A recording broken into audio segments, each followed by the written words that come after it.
I just I don't even know what to say, man. How is it possible to drop the ball this hard? What is up, boyos?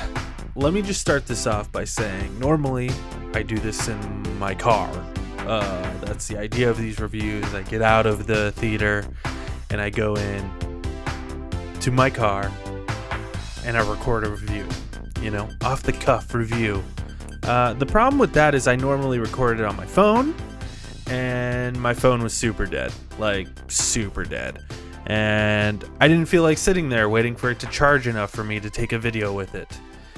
So I decided to just drive home, and honestly, I didn't want to spend a lot of time making a video for this movie, because this movie, just right off the cuff, I'll just come off and say it right now, this movie sucked. It was worse than I thought it would be, if I'm being honest.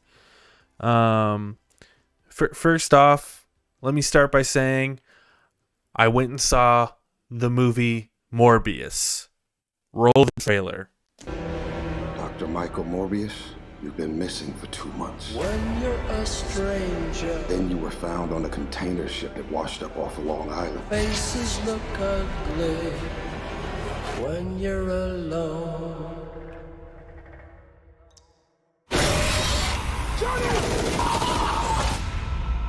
What did you do to yourself, Doctor? I wish I knew. So I saw Morbius opening night, it's Thursday night. I went to IMAX. I was one of 5 people in the theater. So if that says anything about whether or not people wanted this movie, I don't know.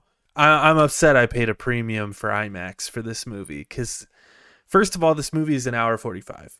And if I'm being honest, I'm okay with that. I'm okay with the movie being shorter.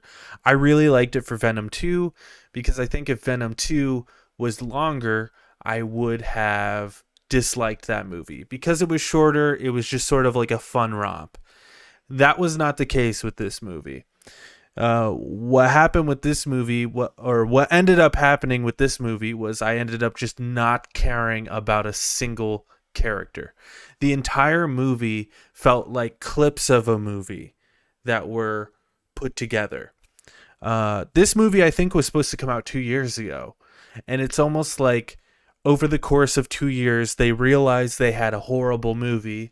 So instead of releasing a 2 hour and 15-minute movie, they decided to trim it down to an hour and 45. So at least people wouldn't be restless, because I was not restless. By the end of the movie, I really went, wow, was that it? And normally that's a good thing. Like when you see The Batman, which is a 3-hour movie, and you're like, wow, that was 3 hours? Didn't feel like 3 hours. This one, you're like, wow, that was short, because it was short.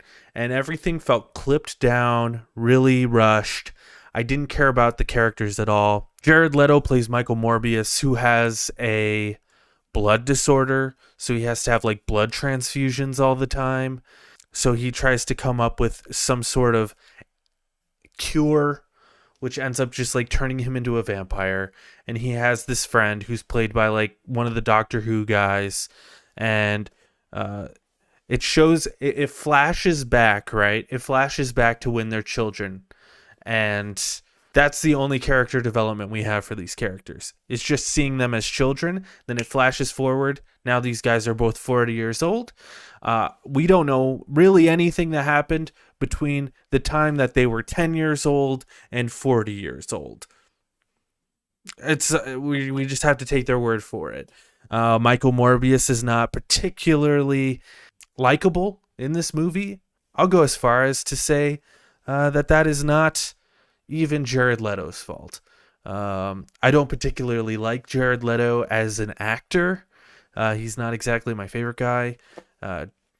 His Joker, awful.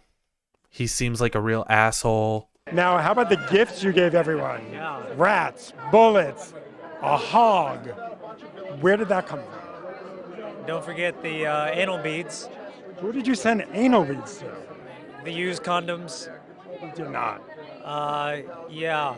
Um, I mean, Step back, Frank. You can't just say use condoms and we're just gonna forget. I know it's a family show, but Don't worry. we can educate people here. At least they were used. Who did you send used condoms to? Oh, everybody. Maybe they didn't want to tell you, But he was serviceable in this role, but like it was really the writing. He never had a chance to be likable at all. He ends up killing an entire ship of people. He doesn't seem particularly upset about it, and then he spends the rest of the movie like drinking this synthetic blood because now he cares, even though it doesn't seem like he's like upset that he killed this ship full of people. But at the same time, he had been having blood transfusions from actual blood. He did have synthetic blood that he would use sometimes, but if he could get actual blood, he would have blood transfusions when he was sick. So why he wouldn't drink the blood, the red blood that was literally in his lab? Because apparently the synthetic blood works not as well as the real blood, but he wouldn't drink the real blood. He would only drink the synthetic blood.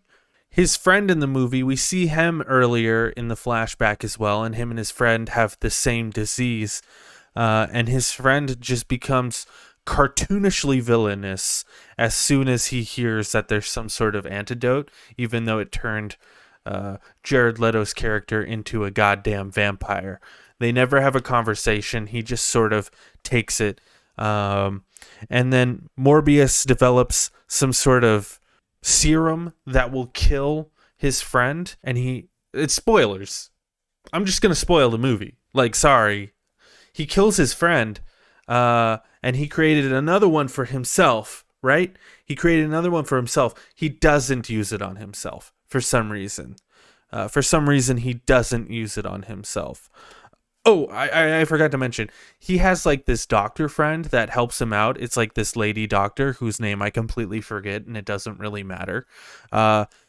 She's like his assistant, and then just randomly at the end of the movie, they kiss right after he threatens to kill her.